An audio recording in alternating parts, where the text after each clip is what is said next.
어제 기준으로 하루 코로나19 확진자 수가 5만 명을 넘고 누적 확진자도 120만 명을 넘었습니다. 전문가들은 이런 추세라면 이달 말이면 일일 확진자가 최대 17만 명 수준이 될 걸로 전망하고 있습니다. 지난 1월 20일 정부가 예상한 수치보다 10배 이상 높습니다. 상황이 이렇게 되다 보니 정부가 서둘러 새 방역 지침을 내놓았습니다. 그런데 이게 허점투성입니다. 예상이 빗나갔으면 대책이라도 제대로 세워야 합니다. 그러나 정부의 새 방역 지침은 한마디로 국민 방치 방역입니다. 그렇게 자랑했던 K방역은 소리 없이 실종됐고 코로나19 국민 각자 도생 시대를 열었습니다. 지금은 비상 상황입니다. 기존의 기득권 양당 정치에 찌든 리더십으로는 위기 상황을 절대 극복할 수 없습니다.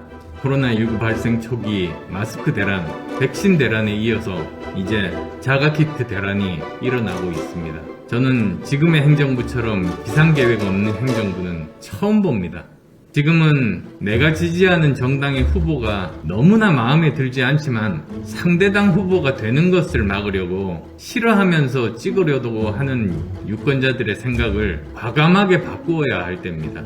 깨어있어 생각하는 유권자가 지금의 대한민국의 위기를 극복하고 세상을 바꿀 수 있습니다.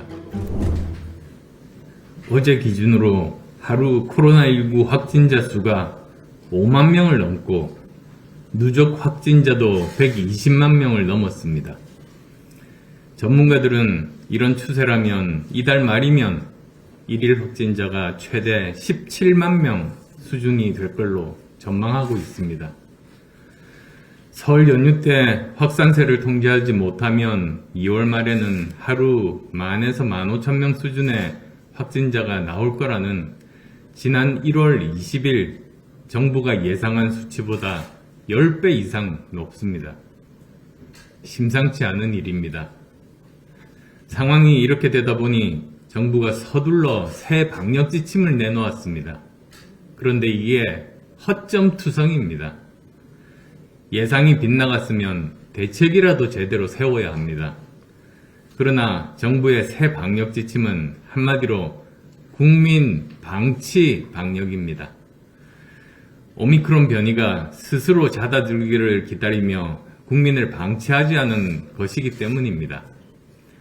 그렇게 자랑했던 K방역은 소리 없이 실종됐고 코로나19 국민 각자 도생 시대를 열었습니다. 코로나19 정부 대책에 대한 7가지 보완책을 제시합니다. 첫째, 기저질환이 있거나 알러지, 임신 등을 이유로 백신을 접종하지 못한 분들은 연령과 무관하게 집중관리 대상에 포함시켜야 합니다. 확진자 수 관리에서 위중증 환자 수 관리에 집중한다는데 허점이 많습니다. 기저질환이 있는 청년층이나 1인 가구의 경우는 개인별 건강 상태에 따라 다른 대처가 필요한 게 상식인데 일괄적인 재택 치료 방침은 관리 사각지대를 낳을 수 있습니다. 감염병 전문가들은 50세 미만 기저질환자, 백신 미접종자 등도 집중관리 대상에 포함시켜야 한다고 이야기합니다. 두 번째로 검사 부담을 덜고 확산을 막기 위해 전 국민에게 일정 수량의 자가 검사 키트를 미국이나 싱가포르처럼 무상으로 제공해야 합니다. 집중관리군에게만 자가 검사 키트를 제공하는 것은 명백히 비과학적입니다. 선별진료소에서 검사 결과 확진율이 20%라는 말은 검사받기 위해 줄 서 있는 사람 5명 중 1명은 이미 감염되어 있다는 말입니다. 검사받으러 갔다가 감염되고 싶은 사람 아무도 없을 겁니다. 셋째, 지역별 코로나19 진료를 전담하는 대면 진료 시설을 만들어야 합니다. 의료 사각 지역에는 즉시 이동식 병원 시설을 만들고 군 의료 인력을 해당 지역에 우선 배치하는 등 모든 수단을 동원해서 진료 취약 지역이 생기지 않도록 조치해야 합니다.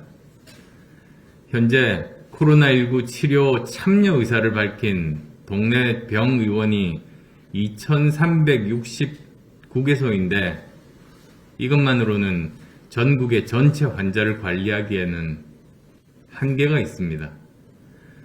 심지어 전국 지자체 가운데 군 62곳은 정부 지정 동네 병의원조차 없습니다. 이곳에 거주하는 일반 관리 대상 환자들은 갑자기 증상이 악화되거나 대면 진료를 받아야 할 상황이 닥치면 먼 거리까지 가야 하고 그 사이에 증상이 더 악화될 수 있습니다. 대한민국 국민이라면 어디에 살든 방역과 치료에 있어 차별을 받아서는 안 됩니다. 각 지역별로 대형 공공장소나 건물에 이동형 야전병원을 설치하는 등 코로나19에 대한 신속한 대면 의료 진료 체계를 갖추도록 해야 합니다. 넷째, 재택치료자의 위중증화를 막기 위한 경구용 치료제 처방 기준 완화 및 투약 절차를 간소화해야 합니다. 경구용 치료제는 5일 이내 복용해야 효과가 있습니다. 그런데 지금은 확진돼도 보건소에서 즉시 연락이 오지 않아 직접 찾아가야 재택치료 여부를 알게 되고, 그래서 어렵게 의료진을 만나도 증상이 시작된 지 5일을 초과해서 항바이러스제 팍스로비드 투약을 받지 못하는 상황이 다수 발생하고 있다고 합니다. 병의원급 1차 의료기관의 원스톱 진료 및 투약 체계를 즉시 도입해서 적기에 경구용 치료제를 복용할 수 있도록 해야 합니다. 다섯째, 경구용 치료제 처방 대상 확대를 적극 고려해야 합니다. 현재 50대 이상 기저질환자로 국한되어 있는 경구용 치료제 처방 대상을 12세 이상까지 대폭 낮출 필요가 있습니다. 가뜩이나 코로나로 인한 학력 양극화가 심한 이때 개학 후 많은 중고등학생들이 집단 감염되고 등교 수업이 또다시 중단된다면 그 여파는 1, 2년이 아닌 한 세대에 걸쳐 심각한 후유증을 남길 겁니다. 여섯째, 시군구 감염관리협의체를 구성해야 합니다. 정부가 방역 조치를 실효적으로 취하려고 해도 각 시, 군구 소재한 의료인 및 의료단체 등과 협의하지 못하면 실효성이 담보될 수 없습니다. 현재 정부 당국도 일관성 없는 정책을 추진하는데 각 지자체 개별로는 더욱 쉽지 않습니다.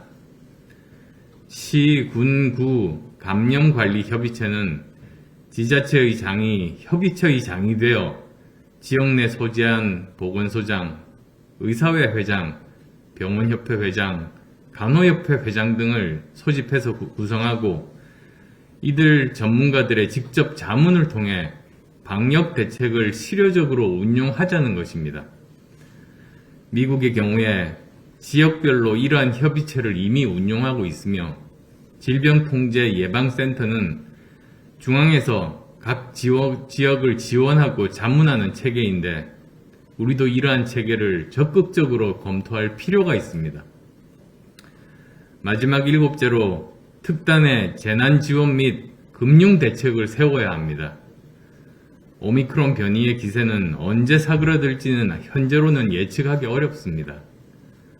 확진자가 하루 수십만 명씩 나오는 상황에서 자영업 사장님들에게 대한 대출 연장까지 막힌다면 더 이상 버티기가 어려우실 겁니다. 그렇게 되면 무급가족 종사자를 포함한 643만 명의 자영업 가족들은 생존의 위기를 맞이하게 될 겁니다. 지금처럼 선거 때 편안오리는 땜질식 추경 편성으로는 위기를 극복하기 어렵습니다.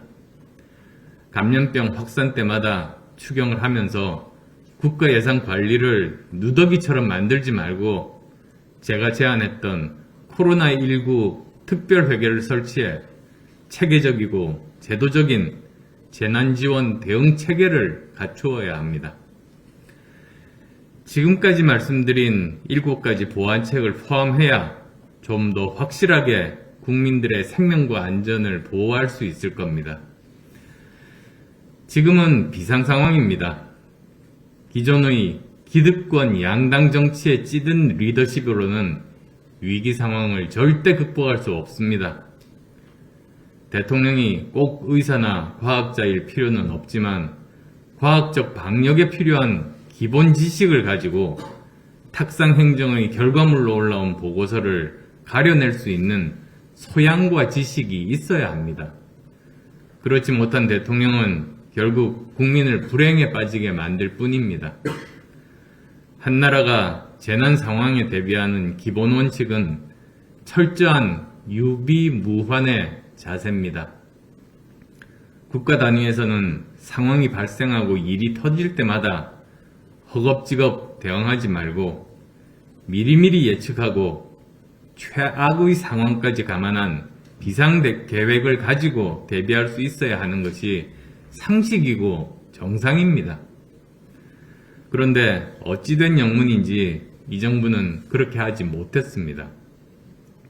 코로나19 발생 초기 마스크 대란, 백신 대란에 이어서 이제 자가키트 대란이 일어나고 있습니다.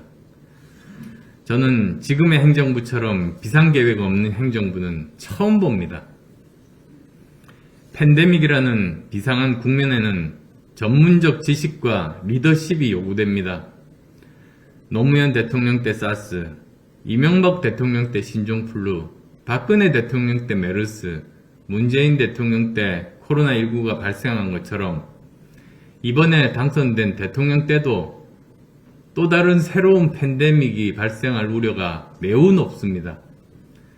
지금 우리가 살고 있는 시대는 방역 문제가 경제 문제이며 방역 리더십이 경제 리더십이고 방역 대통령이 경제 대통령인 시대입니다. 방역 전문성을 가진 대통령만이 국민의 생명을 보호하고 국가의 경제 성장을 함께 이루어낼 수 있는 것입니다. 과학적 방역과 투명한 정보 공개, 확실한 손실 보상을 통해 경제 피해를 최소화할 수 있는 사람만이 팬데믹이 일상화된 시대에 앞으로 대한민국을 이끌 수 있습니다. 지금은 내가 지지하는 정당의 후보가 너무나 마음에 들지 않지만 상대당 후보가 되는 것을 막으려고 싫어하면서 찍으려고 하는 유권자들의 생각을 과감하게 바꾸어야 할 때입니다. 정치인의 이익을 지켜주기 위해 국민이 이용당하는 것이 아니라 국민의 이익을 위해 노력하는 도덕적이고 유능한 정치인을 선택할 때입니다.